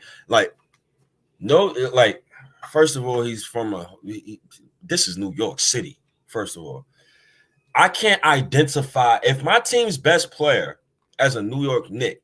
If I can't identify with that guy, he's not my team's best player. Yeah. Period. If I can't identify with that said coach, he's not my coach. I can identify with Tibbs a little bit because Tibbs is fiery like me. I'm game time. Oh man, I'm fiery. But I can't identify with Tibbs all the way. 64 years old. Coaches like he's in the early 2000s. His voice, his face, the way he dressed. I hate that dude. So, and Julius Randle, I'm not mentally weak. I'm mentally tough. I went through battles on Twitter when it's 10 versus 1. I think I know what it takes to have a mental strength when it comes to certain things. So, this boy got oh my God. Well, I'm going to share something real quick, man. Yes. Just to add to this Julius Randle conversation. Let me get rid of this. I don't know if you can see it on the screen. This is an old thing of the Knicks here. This is 1976-77. This is after we won our championships and this, that, and the other. So, Walt Frazier and all these guys, they, I think what's the name retired? The captain. Mm-hmm. The captain retired. Walt Frazier's there. Walt Frazier's 31. Earl Monroe's 32. Look who the number one scorer there is on the top one here is Bob McAdoo. 26 points per game. Walt Frazier's still 17-5. Earl Monroe's still 19, and they got a couple players here. Spencer Hayward was still there. So they had a couple guys that were pretty good there. But what was their record? Their record was 40 and 42. They missed the playoffs that year. You know what I'm saying? That sounds kind of similar to now, right? So I mean, like the point I'm trying to say is that these things have happened before. Bob McAdoo was probably like the one of the best power forwards in the NBA at the time. 26 points per game, 12 rebounds, 2 assists, 1 point, something steals, 1 block. He was a monster. You know what I'm saying? But we're talking about 70 something. If you fast forward this map a couple years, you bring in Sugar Ray Richardson. We had a team with that. Fast forward to Bernard King right after that, and then fast forward to Ewing. The thing I'm getting at here is that fuck Julius Randle, basically. You know, that's what I'm getting at. Fuck Julius Randle. You know what I'm saying? We can get another dude. We can get another guy here. You know, we got him on the ride. Well, he's still a baby, but it's gonna take him about another 2 years.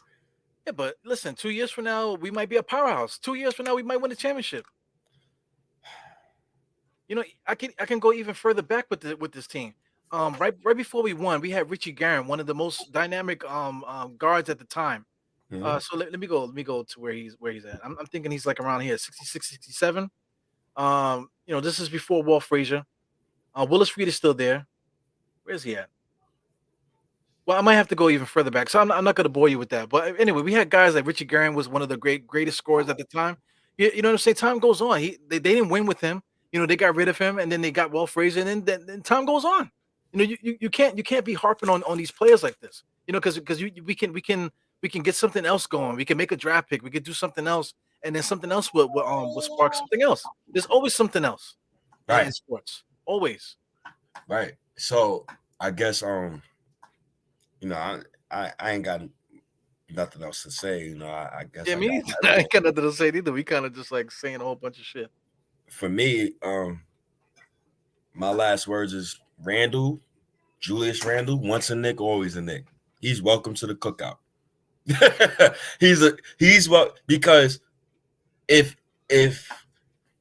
RJ ever wins a championship in New York as a New York Knick, I'm gonna wholeheartedly thank Julius Randle for that. He's a part of that. He's one of the reasons why RJ Barrett has gotten to that point. You got to give everybody credit when credit is due. Tom Thibodeau is another guy. Fizdale credit. You damn right I'm giving the black man credit. Why I can't give him credit?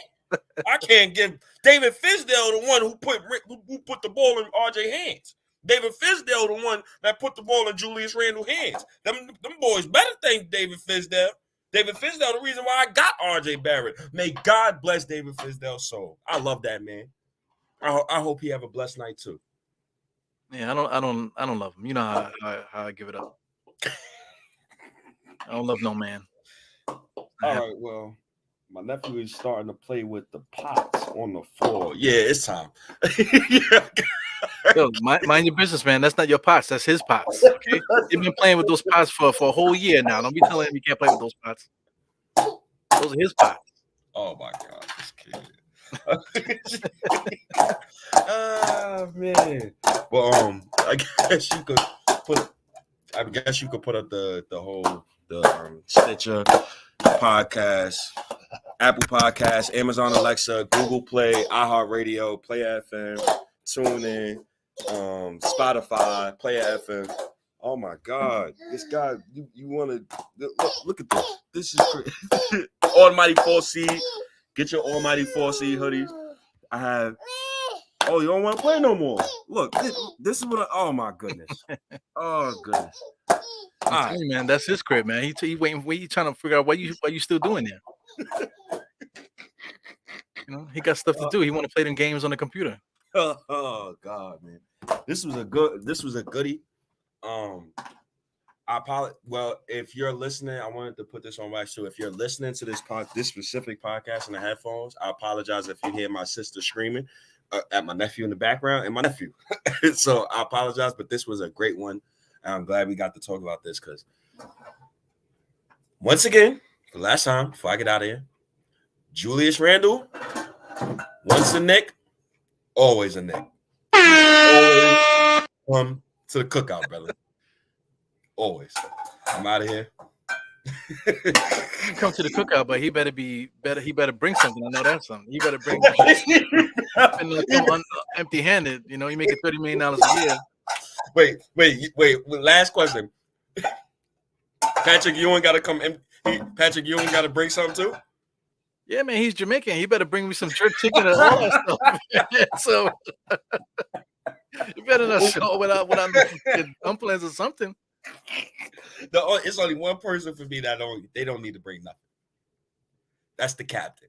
That's the Willis Reed. He can eat for free. I know Walt Clyde Frazier got some old pimp honeys he had back in the days. I know they still cook him some food, so I know he got some honey. Cook him some food. I'm styling and profiling right in that web. Nah, let me get out of here. Yeah, you wildin'. That was going somewhere, man. That was going somewhere I wasn't prepared for, man. So, anyway, thank you for tuning in. Dire State of Mind. This was we're talking about Julius Randle. So, one thing before I get out of here, I just want to say, you know, this is all speculation. This is all for fun. We're not experts or anything like that. We're just having fun talking about basketball. So people call it content nowadays. So we just putting content out there for you guys to enjoy and have a good time. Because not everybody wants to get in front of a screen, whatever. But still, people want to hear Knicks stuff. People want to hear New York stuff. People don't want to hear about company man stuff. People don't want to hear about none of that nonsense. They just want to have a good time while they are talking about the Knicks because they don't mean nothing. The Knicks don't mean nothing. But what we mean to each other, that's the most important thing, man. So anyway, shout out to all the Knicks fans here. Young Simba, Kareem Grant is here. Sherwin, the crazy dude, Quiet Money, the man, Quiet Money there. Salute to Quiet Money. See this is what I'm saying. I met Quiet Money in person. I met quite a few people here, in person. You guys know each other from here. Julian Tran is dope. A lot of guys here. Gerald McGyver. I can't wait to meet some of you guys here. But I mean, this is a Knicks family. Jay from Florida actually popped in here, and I know he didn't pop in for me. He popped in for State, but it's all good, man. But we all here for each other. In this time. Thank you, Mike K for the super chat. But like I said, I gave you a couple stories into the whole Eru verse, and stuff like that. But people go through stuff, man. So miss me with the being stressed out and miss me with all that stuff, man. It's just a game when it comes down to it. And it is what it is, man. So anyway, without me boring you guys at the end here, four fingers to that forehead, tucking the thumb, salute, and I'll see you guys later. Bye, guys. See ya. That cracks me up. All right, peace.